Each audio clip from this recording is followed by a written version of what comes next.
Hello, seafood friends. You're listening to Catch the Current, the coolest seafood podcast out there from the team at Undercurrent, bringing you everything from the boats to the boardrooms, breaking down the news, spilling a little industry fish oil, and sharing the sharp market insights you need to know. I'm Amanda Buckle. And I'm Lauren Casiglione. Lauren, tell everyone where you're recording from. I am at the Undercurrent home office in London this week. Woot woot! So what have you been up to over there? It's been a very productive week. We've had a lot of discussions centered around where Undercurrent is headed over the next 12 to 18 months and how we're continuing to evolve our data and intelligence offerings. We spent a lot of time talking about the growth of our pricing platform, our global trackers, dashboards, which we'll be launching soon, expanding our trade data, AI tools, and have all of those pieces fit together into our subscription offerings. There's been a lot of focus on product strategy, making sure we're prioritizing the things that will create the most value for our subscribers. From my side, personally, there was quite a lot of discussion around the expansion of pricing coverage, which we always get tons of feedback from our contacts and networks, which is awesome. Keep bringing it because we obviously want our subscribers and the industry to drive that. But a lot of the conversations were really encouraging because it feels like the company is gaining momentum and there's a lot of excitement around some of the new data products that we're building. So very long meetings, but it's always nice to get everybody in the same room and, align on priorities and go out for some really good Indian food in London. So jealous. No, I love it. I know that's like the best part about working for Undercurrent is not only working with you, Lauren. Yes. No, it's just like that we're constantly just evolving and growing, and yeah, it's really exciting to hear. Yes, all very encouraging. Yes. Well, we are in for a nice low-key episode after that code red trade alert from last week. We've also got UCN reporter Jacob Resneck joining us to talk about a recent trip he was on reporting from. But first, let's get down to it with some big headlines of the week and start with an update on the snow crab fishery out of Newfoundland and Labrador. So since when is the Newfoundland snow crab fishery low-key, Amanda? All right, fair enough. Well, this news is tame compared to some of the other headlines we've covered from them this year. The 17-week season for the world's largest snow crab fishery, which began April 5th, is now past the halfway point with 8 weeks down and 8 weeks more to go until the season ends on roughly July 31st. UCN's Barb Dean Simmons reported this week that harvesters have landed nearly 31,000 metric tons, or 51% of the quota. That's the latest data from Canada's Department of Fisheries and Oceans, accounting for landings up through Sunday, June 7th. Now, Lorelei Roberts, the executive director of the Association of Seafood Producers, the trade group that represents the majority of Newfoundland and Labrador snow crab processors, told Undercurrent that the pace of landings this season is a little slower than last year. Last year, on about this date, harvesters had landed 60% of the nearly 63,000 metric ton total allowable catch. Now, Roberts said that the slowdown has been due to the stormy weather that Atlantic Canada faced this spring, which she described as brutal. But the weather ahead is looking good, and you can check out the show notes for a link to Barb's full story. Moving along, let's take a look at China's imported live shellfish market, where prices continue to slide across nearly every major species, from American lobster to king crab, Australian rock lobster, Dungeness crab, and even Vietnamese green lobster. Traders in Shanghai are seeing a broad-based market correction. So let's start with American lobster. Prices are relatively stable compared to the previous week, but that doesn't tell the whole story. The species has been on a steady downward trend since February and is now approaching some of the lowest price levels seen this year. At least one Shanghai-based vendor believes the market may be getting close to a floor.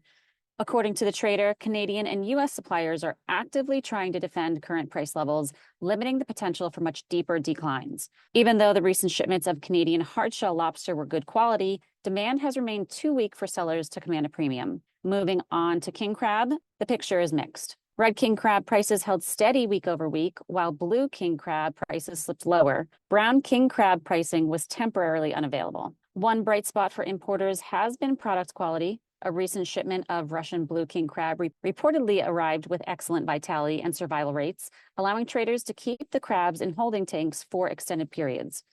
Snow crab prices also edged lower and are now hovering near last year's lows. Like American lobster, traders suggest there may not be much room left for further declines. And another segment feeling significant pressure is the rock lobster market.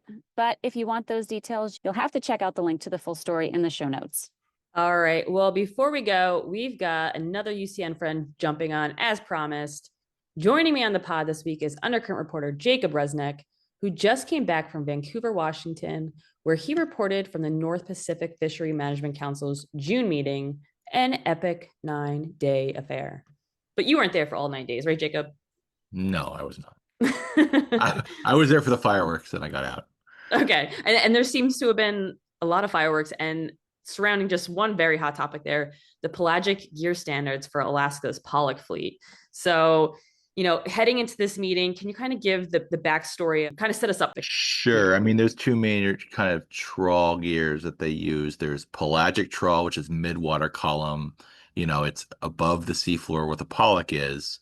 And then there's non-pelagic trawl that actually does contact the bottom, and you get like flatfish and rockfish and stuff like that. The gear definition was written back in the 90s, and the industry says that they do every attempt to keep of the pelagic trawl off the seafloor, but the seafloor around in the Gulf of Alaska and the Bering Sea, it's not perfectly flat. There's gullies and things like that. So there is incidental contact.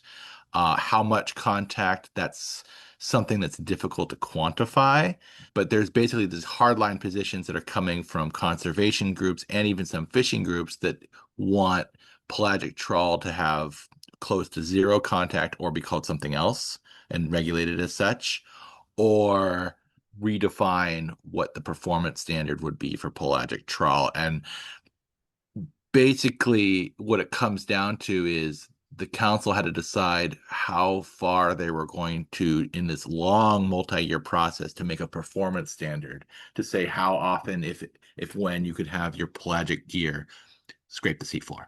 And so was it fireworks right from the start of this meeting or what? No, not really. Actually, I the fireworks were actually a different trawl issue, which we can talk about too. But this basically, it was the debate was on how quickly to move forward. And last year, if I recall correctly, the Fishery Management Council was under the same pressure to start crafting some kind of performance standard, which would be enforceable.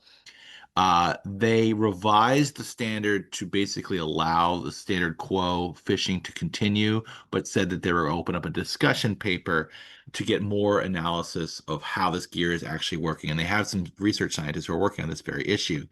So at this meeting, they were saying, do we move forward with trying to craft some standards, or do we wait for more research to come back? And they ultimately decided that they're going to wait for some more research to come back, I think in February. And the main critics in the commercial sector, which is the crab fleet of pelagic trawl, seem to accept that they are moving towards opening what's called another discussion paper, which will incorporate this newest research, and they can move towards performance standard. There were some advocates in the trawl sector who didn't want to move towards opening a new paper, that they don't want to do any machinations that would move towards an enforceable standard. They lost out. The council is moving this issue forward. We're going to have more next year. But basically, in the meeting, the proponents of moving forward said, even if we have a performance standard, it's not going to be zero contact. That hard line is off the table as far as they're concerned. Pelagic trawl gear will continue to have some kind of contact, but they have to figure out a way how first to quantify it, because the sensor technology that many are advocating, the trawl industry argues that sensor technology doesn't exist yet. So there's a lot to be done to figure out, first, how we have a performance standard, and second, how we would even measure it if it was working. So yeah, it's all very complicated, but it's a multi-billion-dollar industries are at stake and a lot of sensitivities here. So it was interesting to see how it play out and report the different arguments and the outcome.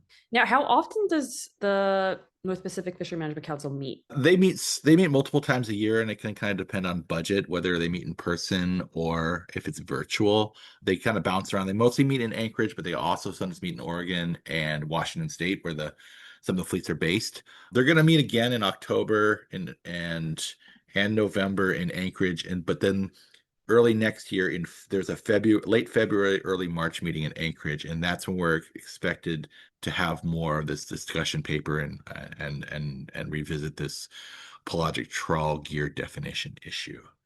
All right, so TBD. Tune back in February for that one.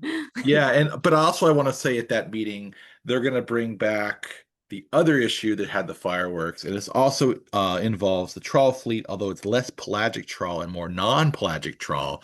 And this is in the Gulf of Alaska, where I mean, literally for more than 2 decades, the crab fleet has been asking for specific protections of these gullies east of Kodiak Island, where the crab are known to molt and mate, and they say it's really kind of like the heart of the fishery. They want the non-pelagic trawl fleet to stop trawling there because of unobserved mortality, they call it, and bycatch, etc. The trawl fleet has resisted this. The processors came out pretty strongly at this meeting saying that they rely on the flatfish there, this arrowtooth flounder and other flatfish. I think in the spring seasons to kind of when other fisheries are slow, it kind of keeps the processors running and it keeps people employed. And the council and its advisory panel and its scientific and statistical committee really were very sympathetic to that argument, and they were reluctant to order any closures to conserve tanner crab in the Gulf of Alaska. But they did order more study, so it's going to come back. The issue's not going away. I talked to members of the crab fleet who were quite frustrated it's taking this long. They argue that something like an arrowtooth flounder, these flatfish, it's a relatively low volume fishery that's being prosecuted right on top of a high value crab fishery. But there's competing economic arguments there, and that's something the council kind of pushed down the road, but is not going to be able to ignore. Of course, trawling is under a lot of scrutiny right now, and the relative sustainability, especially of Alaska pollock. I mean, we've reported it's turned into a very politicized issue in the mainstream arena. In the Alaska governor's race that's going on right now, different gubernatorial hopefuls are jostling on who is more like would crack down on perceived problems with the Bering Sea trawl fleet with bycatch of salmon and things like that. And it's really important because the Alaska governor forwards 5 of the 11 voting member names to the Secretary of Commerce, so has an outsized influence on the decision makers on this regional council. So, when I talk to people on the sidelines, they seem to say that their council is not trying to make any bold moves ahead of the November election. They kind of want to see how it shakes out because the composition of the council could potentially be very different next year when there's a new governor seated in Juneau. All right, Jacob, thanks so much for joining us. We've got links back to all the stories that he reported on from the North Pacific Fishery Management Council. All right, that does it for us this week. Lauren, safe travels on your way back. Thank you so much. And Thanks. we'll see you back here next week. Bye-bye. Bye.